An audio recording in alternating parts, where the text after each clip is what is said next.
Next up, we have Eoin Cunningham with his talk, Designing Our Working Future. So Eoin is a product manager, he's a writer, designer, and a lapsed mime as well. Should be interesting to see. He has a postgrad diploma in UX design from IADT and almost 20 years experience trying to make websites better and researching why people do things. So everyone give a round of applause for Eoin. Hey.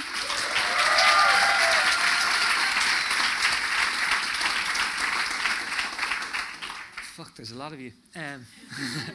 Hey guys, what's happening? So this is a talk about friction in the workplace. So this was, for me, a really good example of what friction is. And my hypothesis is that we know what we want work to be like, but what it actually is slightly different. 15 seconds is a long time. Okay, so we want our experience of work to be satisfying, we want it to be enjoyable, and we want it to be part of something that adds to the credit column of the world. That's our kind of high-level thing. But what does that actually look like in practice? Well, a lot of the times, I think it's the first statement that we look at, and it's what it looks like. And it's something we talk about, beautiful workplaces that look amazing. It's incredible natural light, even underground. It's just an amazing place to be. But in reality, all that upholstery can't really hide the fact that you're living and working in a really, really stressful environment. This is like a classic picture called The Apartment with Jack Lemmon, which you may have not seen. If you haven't, I recommend it. It's lovely, but it's not somewhere I want to work. So how do we do to try to solve the problem of working happily? Maybe you guys work in Agile or Sprint or Scrum or squads or clans or semi-autonomous self-organizing teams. They're great. You solve problems really quickly. They're wheels. They go forward, they go backwards, and sometimes they spin in place. Or maybe seat at the table. It sounds like a good idea. If I'm at the table, people are listening. If they're listening, then they will hear what I'm saying, and then good things will happen. Everyone is smiling. Our systems are really another amazing thing that we have to solve problems, and I think it's great. It helps us see the forest for the trees, helps us understand why trees are there and what happens when we cut down too many of them. So it's a great thing. But the problem with chasing a seat at the table sometimes is there is always another table where the real decisions are being made. The problem with systems is understanding systems doesn't give you a great deal of comfort when you realize you can't change the thermostat. Like, none of these things are end states in themselves. And maybe beyond that, I think one of the big concerns for me anyway is that what we're when we talk about productivity and all these methodologies, we're kind of talking about conducting a mass surveillance exercise on ourselves. But in a way that's no different from clocking in and clocking out of it, but of a I don't know, of a retail job 50 years ago. So, old white guy advice, history.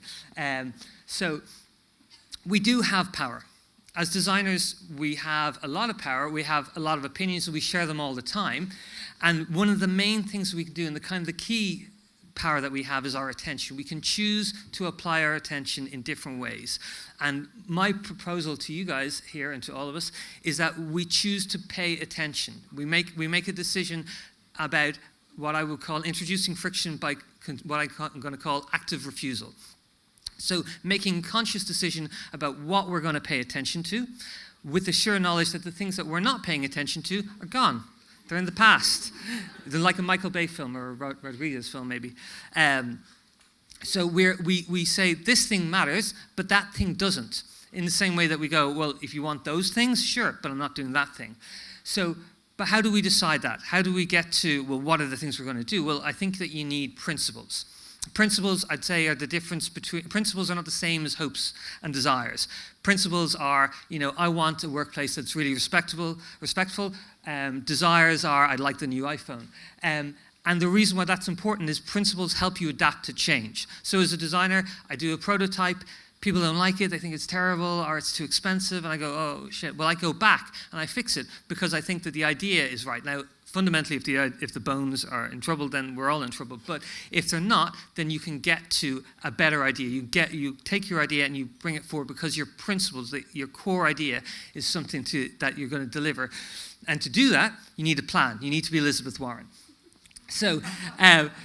And that's where you use these methodologies. That's where you can use Agile and systems thinking and all this to say, well, how can you make these sort of short-termism things work for you? And then I said, whoa, going back to the end, I suppose, closing to wrapping up. So what's this all about? Is that ultimately, I think I've learned from being in this industry on and off for many, many years that the most important thing that you can apply is friction. So instead of thinking of friction as this thing in front of you that's stopping you from doing your job, think of yourself as an agent that can actually apply that friction. It's actually a superpower. And that I've learned that. I didn't invent it. I learned that from others. And that's kind of my challenge to everyone going forward, is that I've learned this.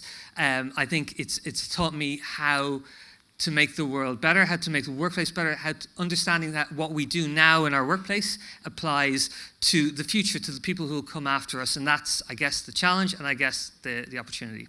Thanks very much.